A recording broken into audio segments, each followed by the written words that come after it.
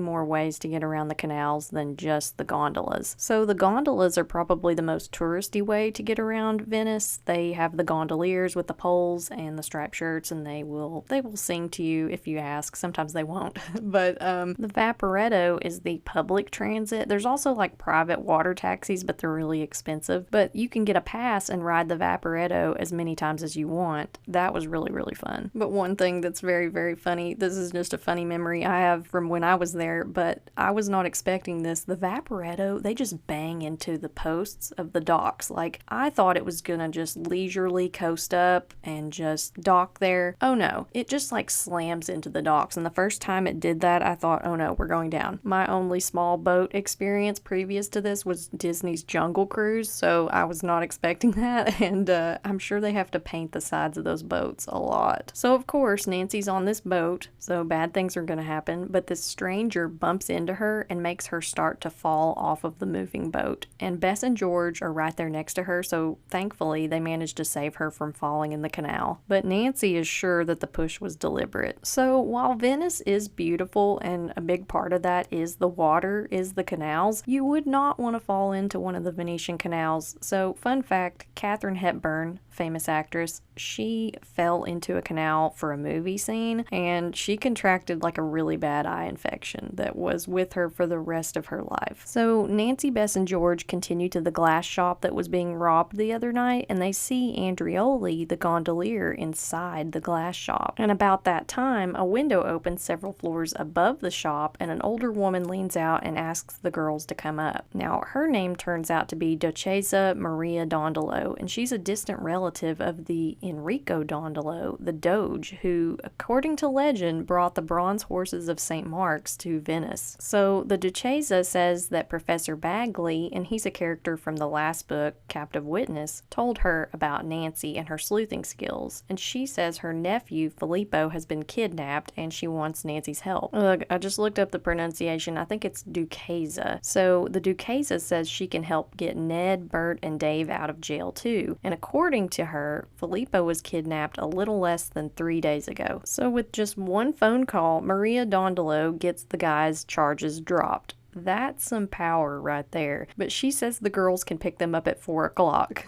Like they're dry cleaning or something. So Duchessa Dondolo also drops this bombshell that indirectly she is responsible for the boys' arrest. So the art piece found in Ned's luggage was stolen from her family's glass store in Murano, and the one downstairs, that glass shop, is also a store of the family's, but the glass piece disappeared a few days before Filippo did. And the Duchessa also confirms that the piece was inspired by the horses of St. Mark's, just like Nancy suspected, and Filippo uses a winged lion and open Bible symbol in his works. That's like his maker's mark. And Maria Dondolo also shows Nancy a note she found in her mailbox that says, "Peace to you, St. Mark's, my evangelist," and it's in Filippo's handwriting. And she says she also received a threatening phone call saying she would never see Filippo again unless she gives the kidnappers the formula for their glass making, which is a pretty steep price because that formula is how they've been able to make their living. So the Duchessa says she has it written down somewhere, but Filippo's father has it committed to his memory, and she assumes he wasn't kidnapped because he wasn't around at the time, so they took Filippo instead. But Filippo's father has gone into hiding to keep safe. So Nancy, Bess, and George go back to the hotel, and Nancy calls Carson back since she missed his call, and he says he'll be coming to Rome to work on a client's case. So Nancy decides, after mulling over some of these clues that she's received, that maybe Filippo's art signature could be a clue, and he is being hidden in St. Mark's. So while Bess takes a nap, Nancy and George leave her a note, and they go off to the basilica. Well, at least they left a note saying where they were going. Safety 101. But Nancy is approached from behind by a man inside St. Mark's, and he tells her to stay away from the Dondolos or she'll end up dead. So Nancy and George chase this guy, and they end up shoved into a closet and tied up. So back at the hotel, Bess wakes up, sees the note Nancy left her, and goes down to the lobby where the desk clerk is overly helpful. He offers to walk Bess to St. Mark's, but when they get there, Nancy and George are not waiting outside like they said they would be. So Bess and the desk clerk go inside, and he shoves Bess in the same closet with Nancy and George and ties her up. So meanwhile, 4 o'clock has come, and Ned, Burt, and Dave are now out of jail, and they go to the girls' hotel, but of course they're not there. So they ask about them, and the desk clerk says maybe they went to Lido, and Ned says they'll take a water taxi.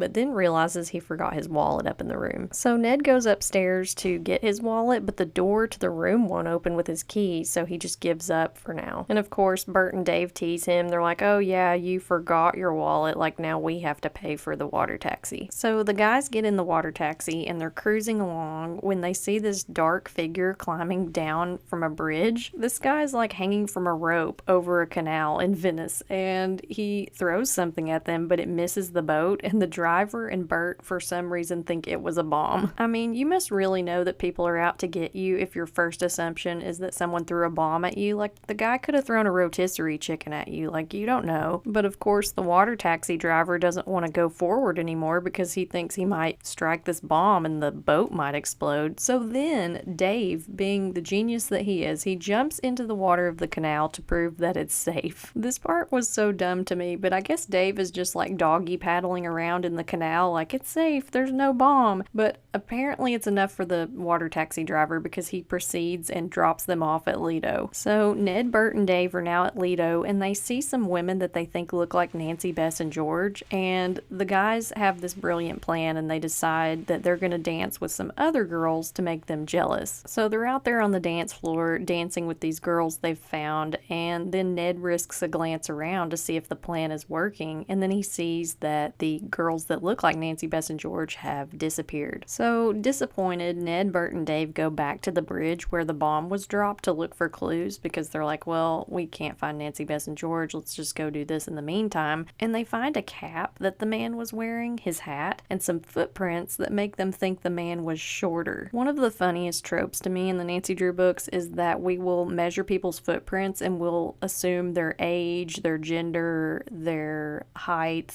and just a lot of other random things about them. Like, I can tell based on this person's footprint that they really enjoy musicals. Like, how do you know that? You don't know that. So while they're looking at these clues, Ned also sees the Titian-haired girl from earlier that he thought was Nancy, and he realizes that it's not Nancy. So the guys decide to head back to their hotel because they're like, well, this was just a waste of time. But it starts storming, and they can't get a water taxi back over across the canal. So Ned calls the hotel to see if the girls have been seen, and the night clerk says Nancy left a note saying, sorry we weren't able to see you today. Something unexpected came up and we had to leave Venice. We'll try to be back by tomorrow, but if we can't, we'll see you at home. Ned naturally doesn't believe this note because he says it sounds too formal and it just doesn't sound like Nancy. So meanwhile, Nancy, Bess, and George are still tied up in this closet at St. Mark's Basilica, and they've been trying to untie their bonds, and Nancy realizes they've been tied up not only with rope, but like this barbed wire. So we're kind of flip-flopping between the girls' and the guys' points of view, but the guys are forced to stay in Lido at this hotel overnight, and then Nancy wakes up at some point during the night and realizes that she, Bess, and George were moved to another room and were probably drugged because there's this lingering sweet smell in the air. Somebody really wants them out of Venice and to stay out of their business. So Nancy's able to finally get the wire cuffs off of her hands by wearing them thin against this pipe near a radiator in the new closet that they're in, and she helps Bess and George out of their bonds and gags, and then they overhear some men talking in Italian outside the door. They overhear the name Dondolo being mentioned. So in a panic, they put their gags back on, thinking that the men are coming in and they'll see that they've untied themselves, but they end up leaving. And Nancy tries to open the door, but there's a latch or some kind of bar across it, keeping it closed. So now we switch back to Ned, Burt, and Dave's point of view, and they go back to the gritty hotel, and the note supposedly from Nancy now is no longer there, and they also discover that their room has been broken into. There's a crack in the mirror and things are thrown all around the room, and Ned realizes that when he couldn't get into the room the other night, that must have been when someone broke in, and they might have been in there while he was trying to get in to get his wallet. And so they think the night clerk is in on this. So they devise a plan to pretend to leave Venice and go to the airport in order to set a trap for him. So finally, we have some good news on Nancy, Bess, and George's end. The girls are saved by this priest who opens the door and finds them trapped in this closet, and he's just so upset that this happened to them. But the girls go to police headquarters to file a report, and Captain Donatone says, according to the interpreter Antonio, he doesn't believe that the girls were kidnapped, and Nancy is meddlesome. Like what, they tied themselves up and locked themselves in a closet of St. Mark's Basilica? I don't think so. So Bess tells the captain about the night clerk and says she wants to file a complaint against him specifically, and Captain Donatone says that's very serious and they should reconsider because maybe it was a misunderstanding. Wow, the gaslighting in this is horrible. Yeah, being lured into a church by that guy and then tied up and gagged isn't what I'd call a misunderstanding.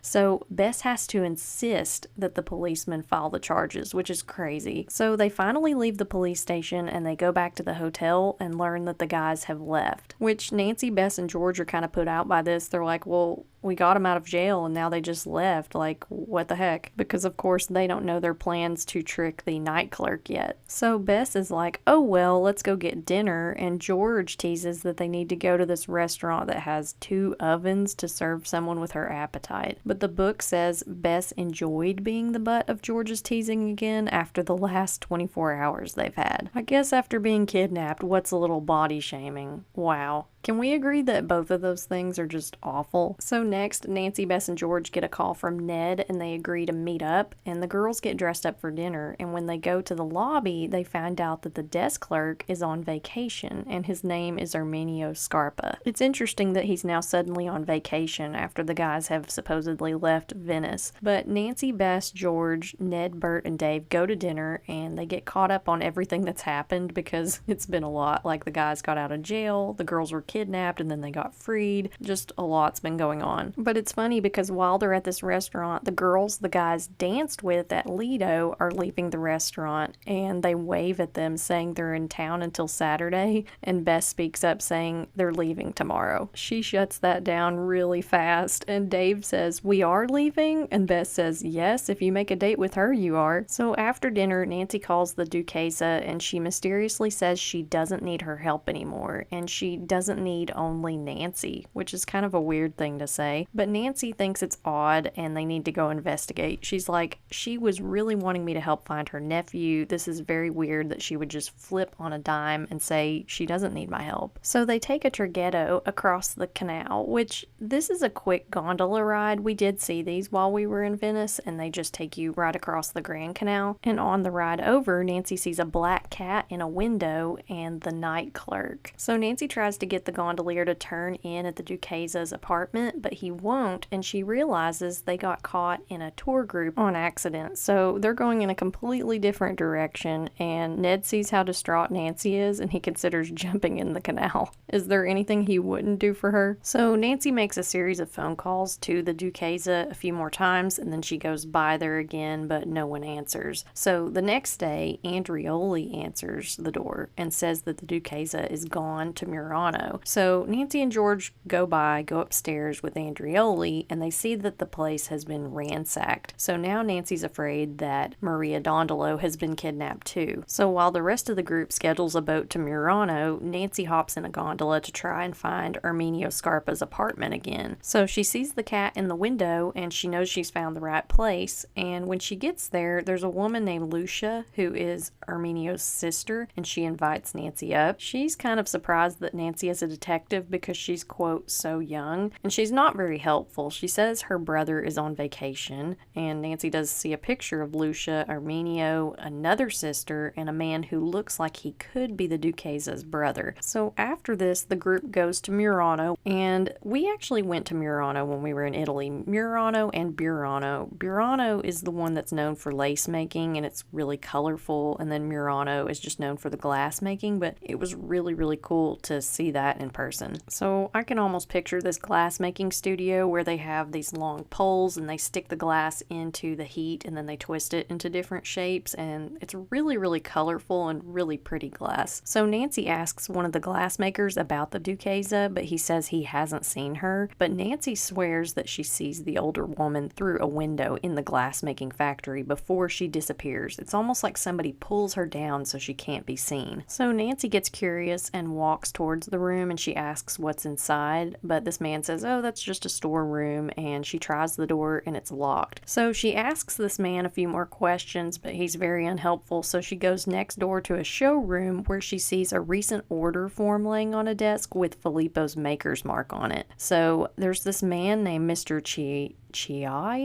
It's Chiais. I can't pronounce this for the life of me, but he's the manager of the place, and he asks if he can help them, and Nancy asks him about the duchessa and Signore Dondolo, but Mr. Chiais, or however you say his name, says the Signore retired and he hasn't seen the duchessa in a while. I don't know about you guys, but I don't believe this guy, and also I'm gonna call him Mr. Chai because that's much easier to say. So finally the group leaves, but they stay nearby to watch because they don't believe what's been told to them, so they stand around the factory waiting for the place to close. But they see an older woman that could be the duchessa come out, but Nancy isn't close enough to be 100% positive. So everyone goes back to the hotel, and Nancy gets a call from the duchessa asking Nancy to meet her at the Murano factory later that night, which whenever Nancy gets phone calls like this, it's always like, meet me in this deserted place and meet me late at night, and it's just like both of those things are just an automatic no from me. I want to meet you in broad daylight in the park where everyone can see us next to the fountain.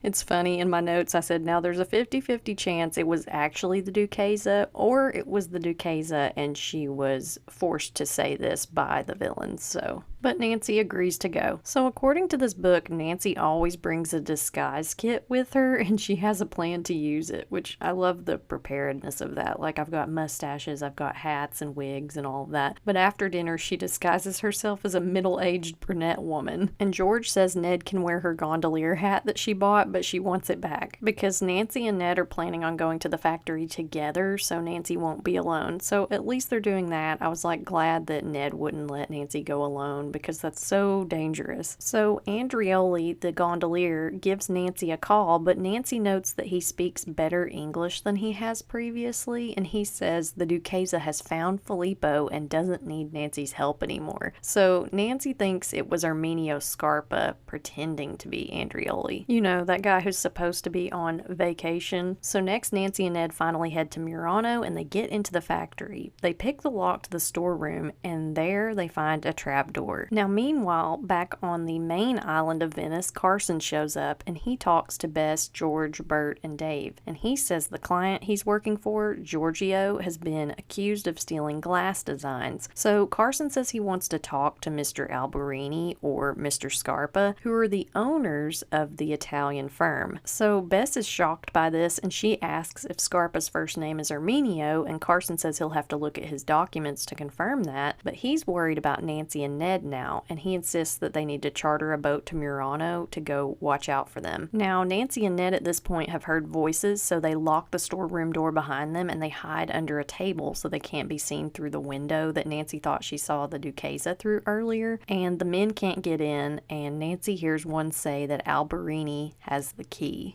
That's one of the names of the guys Carson just referenced in his case. So Nancy and Ned go to look in the trapdoor, and Ned says he admires Nancy because he was so scared his heart stopped, and Nancy coyly jokes, "And to think, I believed your heart never stopped beating for me." Nancy's getting kind of flirty in some of these later books. Just wait till we get to Phantom of Venice though, it is scandalous. So when the couple gets into the secret room, they find the duchessa who's unconscious and drugged, and when they revive her, Nancy asks who brought her there, and she says Alberini and Scarpa, and they had promised to release Filippo in exchange for the family's glass formula. So Nancy convinces Ned to leave her and go get help, and Nancy takes off her disguise and prepares to meet the men who they heard outside the door earlier, and she overhears them in a room, and it's Alberini, Arminio, his brother Francesco, and the manager, who I am now calling Mr. Chai because it's easier to say. So Nancy knocks on the door, which is super formal when you're going to meet villains, but okay, and she goes in the room and the men ask her what she knows, and Nancy tells them she knows they bugged the apartment of the duchessa and that Alberini was the one who tried to throw a bomb at the guy's boat, and Arminio had also broken into the guy's room at the hotel looking for the piece they hid in Ned's luggage, not knowing it had been broken by the customs officer. So thankfully, right about that time, because Nancy can only talk for for so long, Carson, Nancy's friends, and the police show up and they arrest the gang. And Andreoli reveals that he is actually Claudio, Filippo's father, and he was wearing a disguise to stay safe. I mean, I guess when in Venice, do as the Venetians do, dress up like a gondolier. And Arminio Scarpa reveals that Filippo is hidden in a museum on Torcello, which is another island nearby. And Carson Drew also tells everyone that the men were trying to pressure Giorgio, his client, out of business. And Filippo is rescued in the end, and he makes glass pieces for everyone. And that's the end of this book. So now let's go on to a little section of the podcast that I like to call What's Cooking. So in this book, we got mentionings of cappuccino, risotto, mascarpone, I think that's how you say it, and poached eggs. I do have to say, one of the best things about Italy, aside from the art and the culture, is the food and the coffee. Now on to the things that I think Nancy could add to her resume. So really the only thing that I said that Nancy could add to her resume for this book was that she's a gondola rider. She rode the gondola, she rode the Vaporetto, water taxis, and she didn't even fall in once, so I'm kind of proud of her because she's not the best with boats. Now, for the things I liked and didn't like about The Mystery of the Winged Lion, I loved the setting of Venice, Italy. Like, I love any books that are set there because it's such a unique atmosphere and it's just, it takes me right back. It makes me want to go back. And there really wasn't anything that I didn't like about this book. Maybe the fact that Nancy and the girls were kidnapped for so long, like that kind of drug on a little bit, but it was actually kind of suspenseful and I didn't mind it so much. So as far as giving a magnifying rating for The Mystery of the Winged Lion goes, I would give it 4 magnifying glasses. This was a really good book. I love the setting, but I also enjoyed the mystery and some of the interactions with the characters. So for next week's episode of the podcast, we're going to be jumping into another book, Race Against Time, which is number 66 in the series. So if you like vampire movies and stolen racehorses, you won't want to miss this one. Until next time, thank you for listening to this episode of True Drew Podcast. Can't get enough of the podcast? Then check out my subscription series, True Drew Files, available on Apple and Spotify. For Nancy Drew books and merchandise, you can check out my website, www.truedrewpodcast.com. For business inquiries, you can contact me at truedrewpodcast@gmail.com, or you can connect with me on Instagram at True Drew Podcast.